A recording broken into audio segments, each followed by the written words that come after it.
Hello and welcome to Experimental Lab, the daily show with JK. I'm JK, your host, and I'm joined by Elias. Elias, am I telling your name right? That's that. Yeah. All There we right. go. I got it right this time. Welcome back again. I thought like you will be running away. Oh my goodness, what this show is about. I didn't know that, like, and I got into it.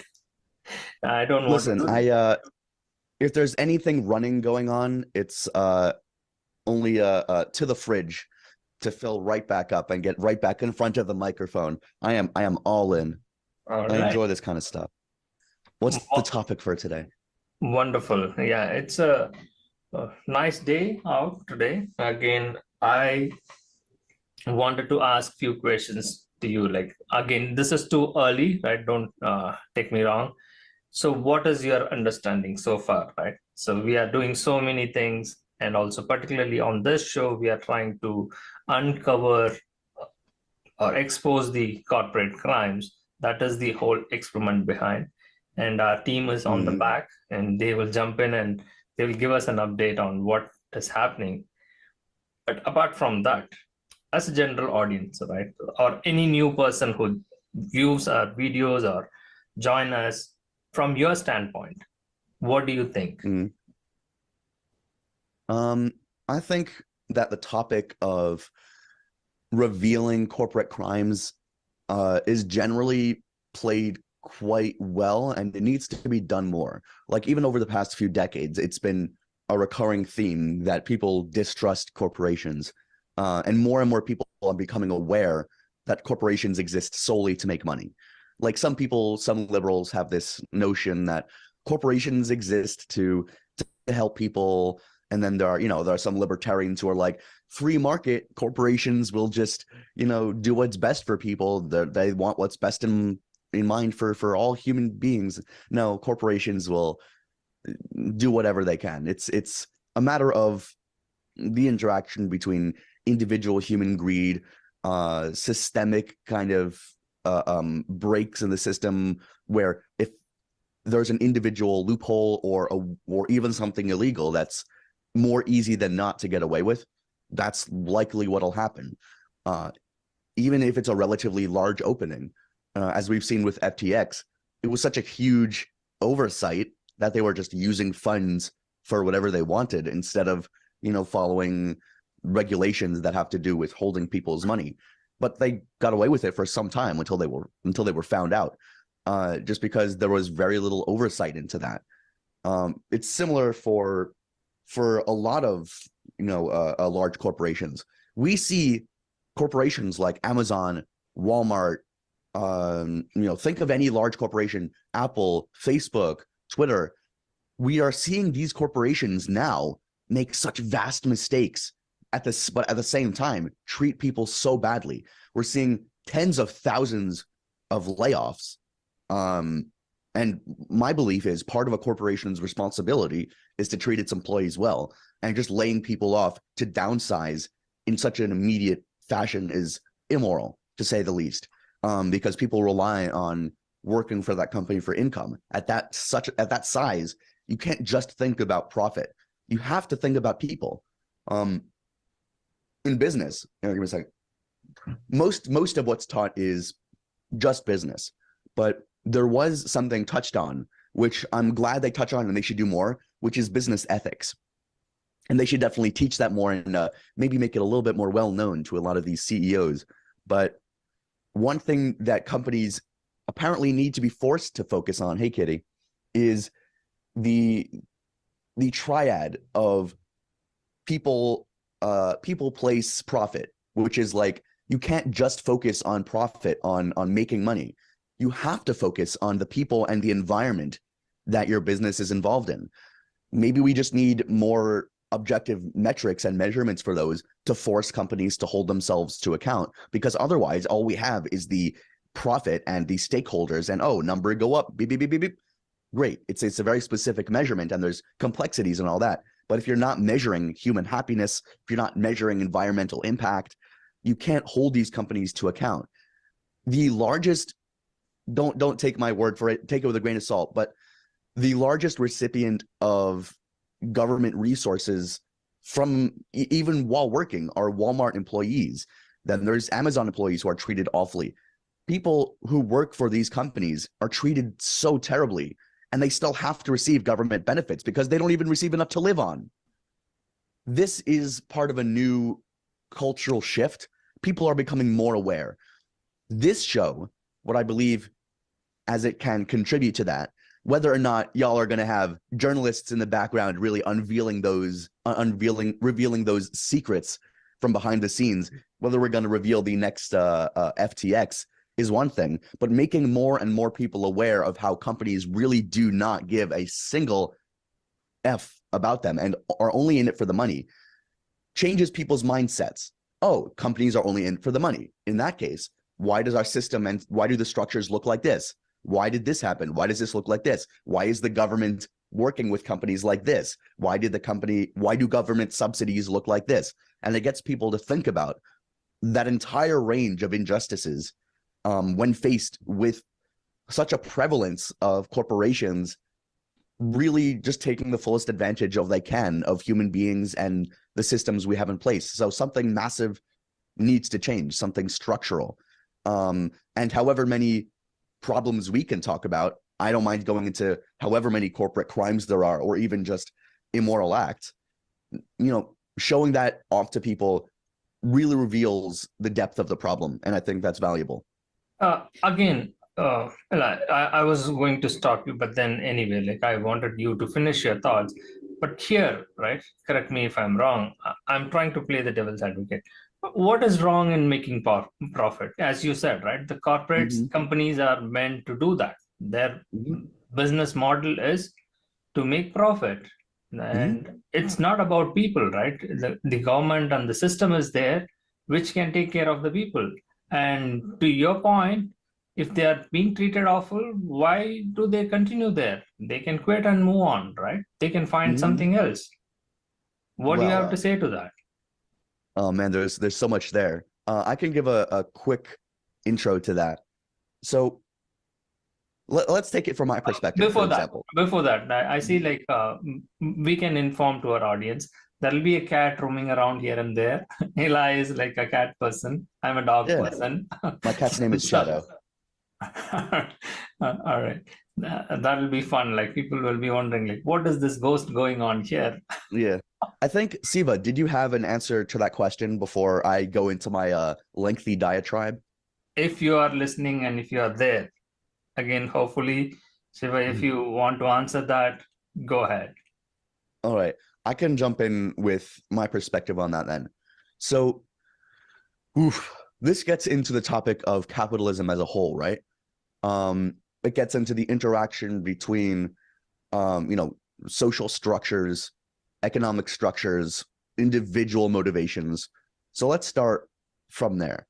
If we take this from the perspective of individuals and groups, so let's place this expectation here. And we could obviously back this up with evidence, but the general expectation I want to put in place is people and individuals and groups and corporations will always do what they can get away with. I just want to put that expectation in place because it reveals a lot of the issues in the background. It gives a good lens of analysis that we can look at this entire problem with. People and groups will do what they can get away with. And obviously that's not the case for everything. And a lot of groups are doing really good, but to base our system on the expectation that people will do good, you can't rely on that. Like, oh, basically we rely on that expectation for all of society. The expectation is, oh, people are generally good, so you can walk down the street at night and not, and believe you're not going to get shot. People are generally good. However, in the case of business, I'll stop you there, right? So that is the basis of trust, right? So we just have to go with that, right? Even legally, right? In terms of the social structure we are trying to create, even in that, unless somebody is proven guilty, they cannot be punished, right? So I agree that completely. benefit of doubt we are going to give to the corporates as well. Again, they will say that, like, how do you, to your point, right? Uh, how do we then do good for the stakeholders, the investors, right? So their priority are Well, that's top, coming in right? with like a preformed expectation of catering directly to stakeholders, which is fine. That's the system as it currently exists. And if we're talking about the justice system, absolutely innocent until proven guilty. But when you're creating a business structure, over time, it has to become ruthless, right? Let's say you're in the whatever 1800s and you're building some railroad tracks. Unfortunately, a lot of the time, if you didn't do some shady stuff, you weren't going to win over the competition. And that just takes it to any competitive business nowadays. When there is a competitive advantage to be taken, a lot of the time, those competitive advantages can be formed through illegal or shady means. And that's just business. When you have so many competitive forces in a market and you have these rules in place that try to restrict those, those illegal, immoral, unethical acts towards the public or to other companies, like we don't want monopolies, right?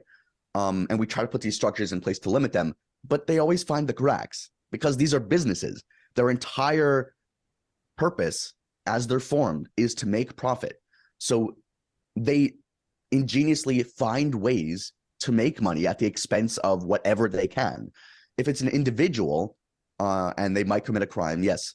But, and I'm fine with society being formed on the basis of mutual trust. Like we have to have that.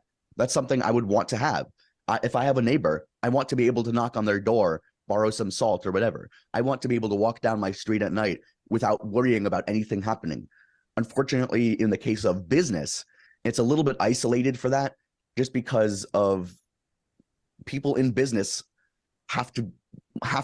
they become more ruthless because one, they know they have to do a certain thing in order to keep their job. They have to please the shareholders or the boss above them. It really is dependent on the structure of these businesses. Capitalism, we live in a society, etc. I find it's very different than normal daily interactions with people. For instance, you could meet with a CEO on he could be driving along next to you. He could be listening to rock and roll. He could be you could fist bump him. But then as soon as he gets into the office, he's going to drop, 2,000 workers pay to $9 an hour, requiring them all to look for a second job.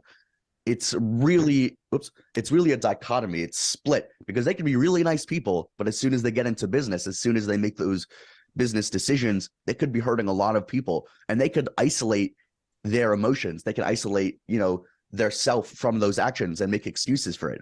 A CEO making hundreds of millions of dollars per year, they'll be able to make some justifications for treating, the bottom employees like crap. They'll be able to make those justifications. Don't you worry. There's that part with the individual greed. If a CEO is making hundreds of millions of dollars, whether or not you believe you can treat people badly with that reward, but you better believe Elon Musk does not care a hoot about the people underneath him. He wants to make money. Billionaires want to make money. Everything they do has a benefit of making money, and they try to cater their image. They try to appear like great people, and sometimes they do good things. But the fact that they're billionaires comes at the expense of the people underneath them, and that goes into your earlier questions of businesses have to make profit. And I mean, sure, I am an independent business owner. I am a voice talent. I do voiceovers. I jump into different projects and I make money there. But as it builds towards these systems of, let's say I'm a house building company and I started from the bottom, now I'm here. If I start hiring people and then I get bigger and bigger and bigger, it's nearly inevitable that the structures that will be put in place to keep the status quo going and to make as much profit will inevitably start to take the money away from the people at the bottom and consolidate it at the top. Because if I own the business, or if shareholders own the business, it's much easier to consolidate profit into the hands of the owner class. And there's very little protections for the people underneath that, besides for, well, in this case, OSHA and, this, that, and the other. Whatever trust laws have been put in place had to be fought for. People died to get every protection possible. The 5-day week with 2 days to relax, the 40-hour work week, all of that, people died to create. And I'm worried that this is just another period I'm not worried, but this might be another period in, in life, in the progress of, economic development, where more laws need to be put in place, or the attitude towards companies needs to shift in order to hold them much more accountable, or to break them up, or to really shift, how lawmakers and citizens view these companies. A lot more people have been shifted towards understanding that Elon Musk is not the genius he was pretending to be all that time. Billionaires can't just be lucky and make, or just be really good at making individual business, ideas. Sorry to interrupt. Let me ask. No, for sure. I've been rambling. Your point is valid. I agree to it. But the reason then, do we focus on attacking these individual CEOs, billionaires? Do we eliminate them? Will solve the problem, or what is that? Because he is not a billionaire, right? He was not born into a billionaire family, right? Right. Well, close enough. I mean, undoubtedly, starting off with however many. How like the human greed works, right? Even if let's say, right, let's be honest, right? If I become a CEO of a big corporate, right, or Microsoft or anything, Google, like let's say Eli, you become a Google CEO, so you will have to function in that way to protect your interest and the company's interest, right? Right. And those often lead to making decisions that are harmful for a lot of people because of the structures in place. Your question of, if we remove one CEO, does that do anything? Obviously not. They could just get another CEO. The structure needs to change, not the individual. It's not individualistic. So it is, then who is responsible? Collectively, everybody has to be blamed, right? Yeah, well, I don't look at things from terms of blaming an individual. I mean, believe me, I blame individuals for their actions. Like, I can say Elon Musk is a terrible person. I can say Jeff Bezos is a terrible person, but I can't blame them for the structure in place that they took the fullest advantage of. I can blame, we live in a society, and all I can really say is we need to change what we have in order to make things better. That's just what we have to do. When the option is nothing or something, the best alternative is to do something. But you can't really blame individuals for creating the system. This is a societal thing. Every individual has their own impact. These CEOs, these billionaires, they have massive impacts. They can change the course of society. Again, we've allowed them to accumulate that power. No, correct me if I'm wrong, right? Yeah, here. How, even going into the politics, right? We all know that. Even if we kind of hate him, right? I don't want to bring that up, but he's a nasty guy, right? We all know that. Like, still 70 million people voted for him, right? I have no issue with saying that CEOs and billionaires are terrible people. That they nearly have to be terrible in order to become billionaires. They have to be ruthless to become a billionaire. You have to be able to take advantage of people and suck the money out from wherever you can to become a billionaire. So that's kind of how that works. So my point is here, right? Let's focus on the issue that we are addressing here, right? The elephant in the room. What do you think about illegal or immigrants as well, right? People who are on visas, like how should we treat them? Oh, I mean, obviously, we should treat them as morally as possible. But again, they're a symptom that's part of the abuse cycle. This is a global issue. There is no independent problem. Capitalism isn't isolated. The actions of these CEOs aren't isolated. Down south where there might be a lot of poor, desperate immigrants with visas, yes or no, or they might be crossing. The government knows they're there.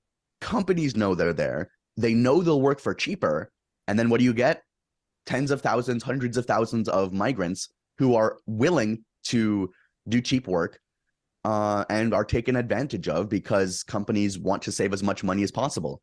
The only reason slavery in its most conventional forms is not still legal is because we've developed the structures to move past that. Capitalism is totally okay with slavery. We still have legal slavery, whether it's being paid $2 an hour as a waiter and expecting tips to make up for it, or in prisons where it's still perfectly constitutionally legal for those people to be slaves because they're incarcerated. That's still legal. Those structures are still in place to allow for that. The structures are still in place for these companies to take advantage of these immigrants. Should is one thing. Like, yes, we should be a lot better. It's just so difficult to look at that from the should perspective instead of what part of the structure can we change to make sure that this can't happen. Because it's not a matter of what should we do better. It's a matter of what has to change for it to not be able to happen again, or if it were to happen again, for it to be shut down and taken care of. Same with immigrants. It's a symptom. I view things as symptoms and causes, and everything is cycled. Everything causes something else, which causes something else. And it's definitely difficult to interrupt that flow. I'm not saying I have all the answers there. And millions, tens of millions, hundreds of millions, billions of people are affected by that system. Every person on the planet is affected by the system. Immigrants, people who already live here. The classifications of citizen and immigrant. Who determines that? But these are all systems we already have in place and we expect as the status quo. And immigrants, poor people, they take the largest brunt of that hit of the system we already have. They're easiest to take advantage of. They're the easiest to push under the rug. Their existence is advantageous to the system we have now because it allows for cheap labor. Why would companies not want that cheap labor to be there as a labor pool? They want those people to be there. They don't have to spend as much money. Exactly. They want to save money. Exactly. All right. So that's one question I'm struggling to answer, right? People ask me this, right? Oh, you are a US citizen, or people who have came before they got green cards and all. Why do you want to block it right now? Because our campaign is like to stop the H-1B program, which is like a kind of a modern slavery, and we are trying to expose that. And people find this offensive. The reason is like, what options do you have? What solution are you providing? You are just stating the problem, right? You are kind of aggravating our wounds. Where do we go, right? Then we will be blocked. We will not have the opportunity to come here. What solution are you providing? I'm fine with coming in that visa and struggling and making it up. Out of 100 people, maybe 10 will make it up. That's our problem. We are not talking. What is your problem? So when people blame us, right? So it's like kind of you are a Trump supporter kind of angle is going into it, right? So what do you have to say, right? So if we are going to support and block this visa. Oh, I have no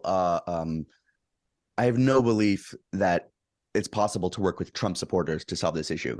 I mean, it's one thing being a Trump supporter in the first place, but Trump supporters don't believe in reality. They also have a different ethical system, a different moral system.